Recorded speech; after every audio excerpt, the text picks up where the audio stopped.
The concrete industry makes up to 8% of overall global emissions.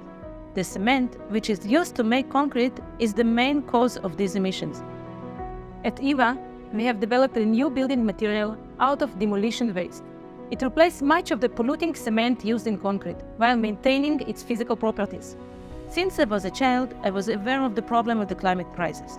I studied climate science, and my master thesis dealt with environmentally friendly building materials.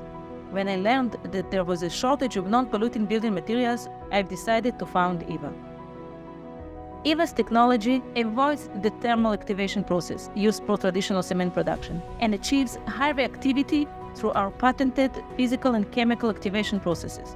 Our process requires only 10% of the energy required for the common method. This is a complete breakthrough for the industry. We have 3 active proof of concepts in play with major industry players, and implementation in one of our design partners' products is on the way. Until now, we have secured approximately $1 million in private funding and governmental grants. This is our mission, and we will continue doing what we do best. Develop innovative solutions to make the world a cleaner, safer, and healthier place for all.